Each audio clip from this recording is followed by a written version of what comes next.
Greetings, people of Earth. Welcome back. I got my cowboy hat on because we're talking about masculine gay culture. My name's Jax, by the way. I don't know if I said that or not. Um, so I wanted to talk about this subject because, first of all, I think a lot of people, including gay people, have some questions about this. There are some stigmas attached to this. And I just want to talk about it all because honestly, it's a controversial topic in the gay community for sure. Um, and as somebody who I see myself kind of on the bridge of this thing because I present quite masculine, but I don't know, I feel very comfortable with very many aspects of me that are quite girly, quite gay, quite feminine. Um, and I don't know, I feel very confident in who I am. And I think one of the reasons that masculine gay culture and like this whole idea is so controversial is because people on both sides of this argument are very insecure about who they are. And it's a shame, but it's just a fact. So today we're talking about it. First of all, what is masculine gay culture? So when you come out as gay, you realize that the gay community is a lot more nuanced than you initially thought it was. Because I had this idea when I was gay that, or before I came out as gay, I had this idea that being gay meant going for brunch, getting mimosas, having a bunch of girlfriends that you always hang out with, and watching Drag Race, painting your nails, wearing very skimpy clothing at pride parades, being very sassy and very sort of like, that's basically what I thought being gay was. I thought it was a personality that you had to have. And maybe because of that, because of the reasons that I just said, that's why I thought that I wasn't gay for so long, because I was just like, I don't really do any of that. Nowadays, like I really do enjoy brunch. I think brunch is one of the nicest things you can do. And I do have girlfriends. I have guy best friends as well, but I have girlfriends that I'm very close with. I still don't like Drag Race. I've never painted my nails. I'd like to think that I'm not very catty, and I've never done this unironically. I've never done it like on purpose before. So initially though, I did have these like really strong assumptions of what gay culture was. And if I was gonna be gay, I had to basically toe the line and follow those things. Not the case at all.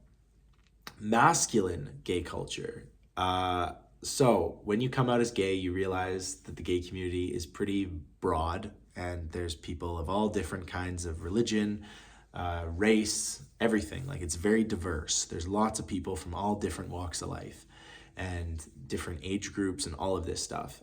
So the masculine gay man is one of the most fantasized and idolized concepts in the gay community. So if you are a masculine gay man, you are often seen at the top of the hierarchy. So if there is a hierarchy that determines everybody's worth, masculine gay men are always seen, oh wow, they're so attractive, oh my gosh, straight acting, Masc for Masc. There's lots of these terms that are used to identify what a guy like this is. And like guys will talk to their friends and be like, oh my gosh, yeah, he's so hot, he's straight acting, like he's Masc for Masc, like blah blah blah blah, he plays sports, he's into farming or fixing cars or whatever. There's all this terminology that kind of determines whether someone is masculine or feminine. And generally there is a lot of hate towards feminine gay men, which is stupid and awful. All of the hate is always dumb and stupid, but there tends to be a lot of hate towards the feminine gay men.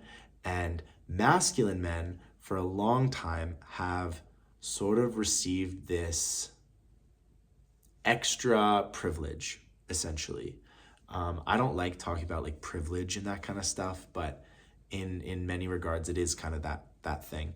And masculine men can also pass.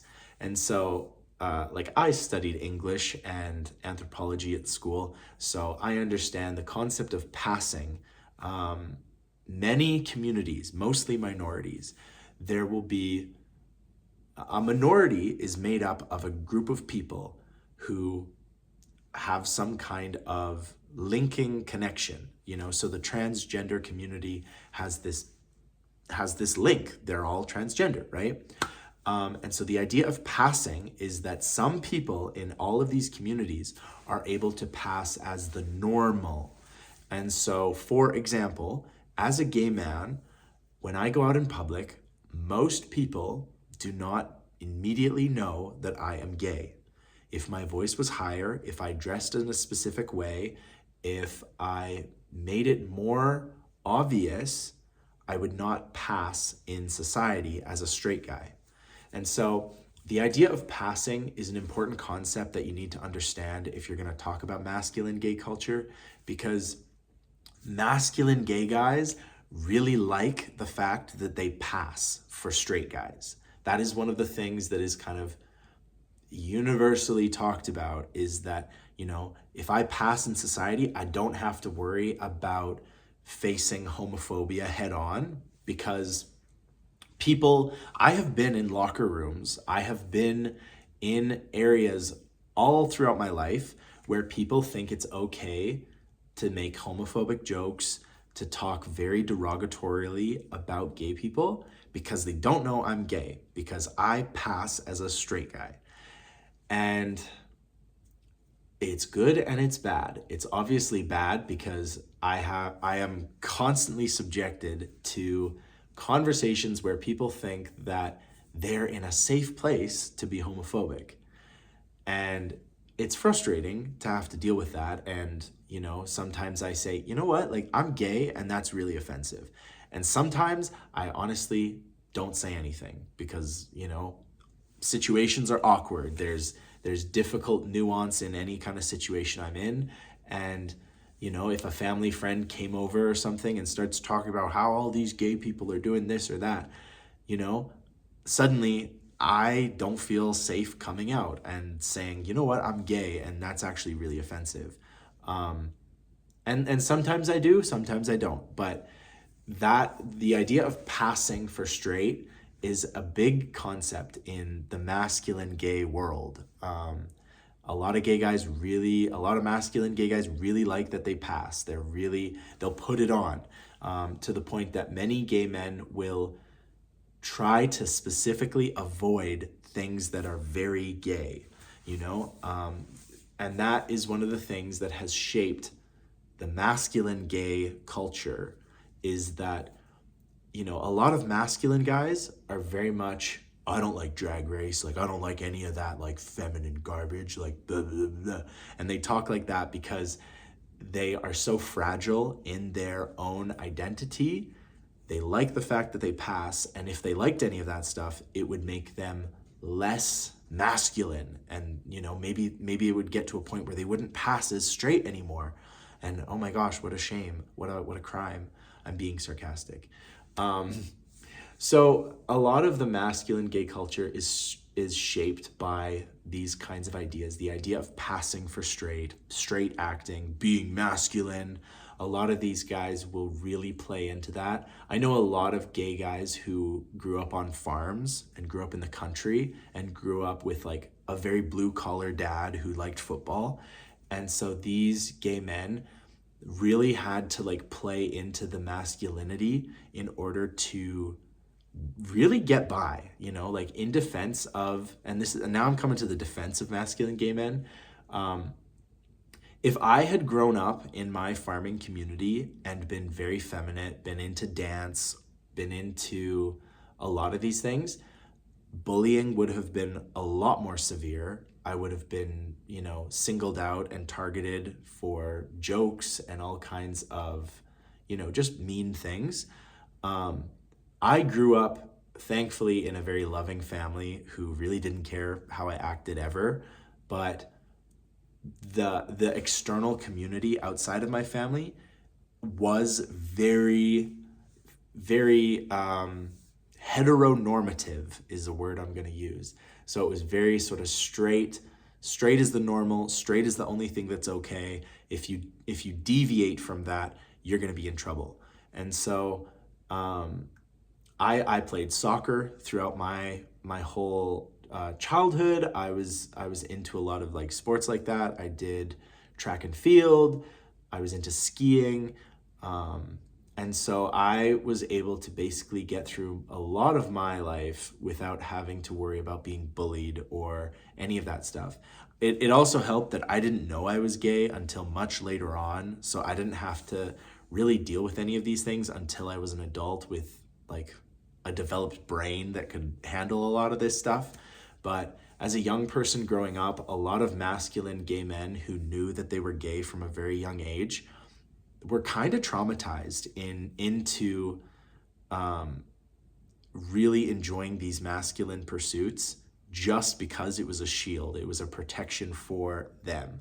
And so nowadays, as gay culture becomes more accepted, this idea of the masculine gay man is becoming a lot more stigmatized. And the problem is that now that it's becoming more acceptable to be who you want to be, which is a great thing, the masculine gay man is now targeted by the gay community itself as, they hate themselves. It's internalized homophobia. These masculine gay guys, like, they're just assholes who only want to do things for themselves. They don't care about anybody else. And, they're just not nice people. And, fair enough. Sometimes that is the case. But a lot of these masculine gay men had difficult family situations. They had struggles with all kinds of issues, and the idea that, it's one way or the other, you have to be masculine or you have to be feminine. There's really no middle ground, which I find increasingly frustrating. As a gay man who is very comfortable with who he is, like, I don't mind watching, a very girly television show. I don't mind going to get like a manicure. I won't get my nails painted, but I'll have them like cleaned and all of that. I don't mind. That's fine. If my girlfriend wants to do that, like, well, yeah, let's do it. But I also like live on a farm and enjoy what I enjoy. I just naturally like what I like. I really don't care what society thinks of me at this point. And so by being that, I'm able to kind of see from both sides that, like, there's a lot of ego on both sides and a lot of perception and stigma. So it is frustrating, and I'll be honest, I will go on a date with a masculine gay guy and it'll be like, oh yeah, he's like really attractive, we're into the same kind of stuff. And then he starts talking about the gay community and how he's just, oh, I don't like the community, like, I just don't identify, like, I don't get why they have to be so out, and like, why do they have to put it in everybody's face? And then suddenly it's like, oh gosh, like, this man is so insecure with himself, he is so worried about his connection to the gay community, and he doesn't want to be associated with these people. It's like, you're gay, you're associated, deal with it, like, get over it. Just because they are out doing what they want to do doesn't affect what you're doing over here. And the same thing happens when I go on a date with a very feminine guy, and he will be all upset about how masculine gay guys act and stuff like that. And I'm not interested in either of those positions. I think they're both wrong. If you generalize an entire group of people, you're gonna end up that way, And it's okay to generalize if you're having some fun, you're making a joke, whatever. But if you generalize and your prejudice is directed to somebody and you mean it, suddenly you're the one in the wrong. And so, yeah, I think the real takeaway that I want to try and explain is that it's okay to be Masc, it's okay to be femme, It's okay to do whatever you want as long as you're not impacting other people and you're not being negative. There really isn't a space for it in this day and age. Um, and I guess the second part is that masculine gay men should not be sort of like the target of your hate, just as much as feminine men should not be the target of your hate, because like there's really no space for it. Like I'm sorry, I know I keep going back to this, but there's just this really weird hatred on both sides. It's like both sides are kind of on their side of the fence and they're looking at each other really angry for no reason. You know, like the reasons they give are either petty, non-existent, or completely disassociated from reality. And you know, the presence of masculine men and feminine men, they don't discredit or undermine the presence of the other one.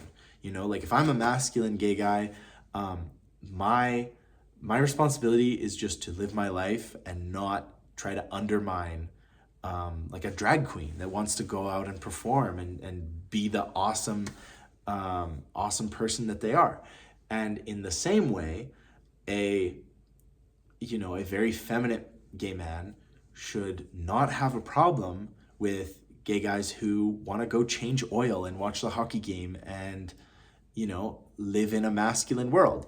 There is nothing wrong with both of those existences, and there's just this constant battle between the two, which really doesn't make a whole lot of sense, but I understand where it comes from. It comes from this insecurity in your own position. If you feel like you're on shaky ground or thin ice, you are very quick to point the finger at someone else and say, well, they're worse off. They're the problem. Like I might be a bit like on loose ground, but they're walking on air and they're gonna fall one day.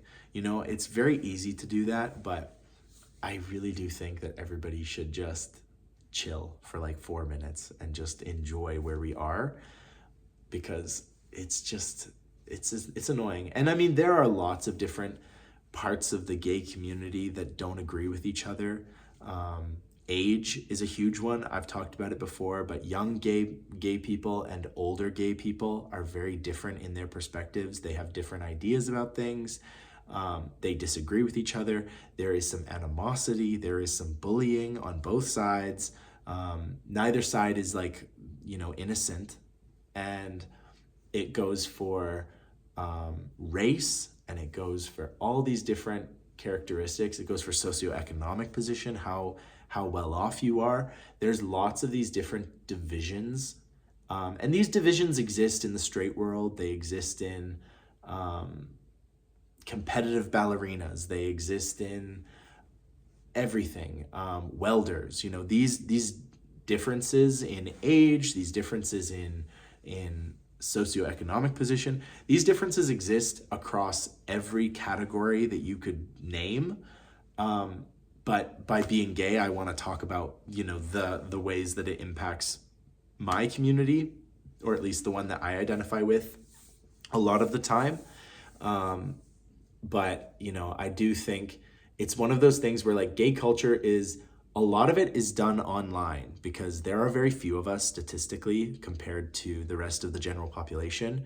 And it's hard to meet people in our community without the help of online. Like I would have never met any of the people that I've hung out with who are gay if I didn't have an online presence or a dating app or whatever.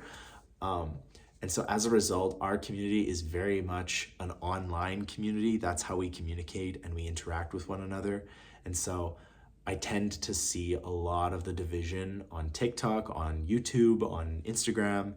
And when I actually meet people in person, usually there is never a problem. Usually it is, a very positive interaction. It's really sweet.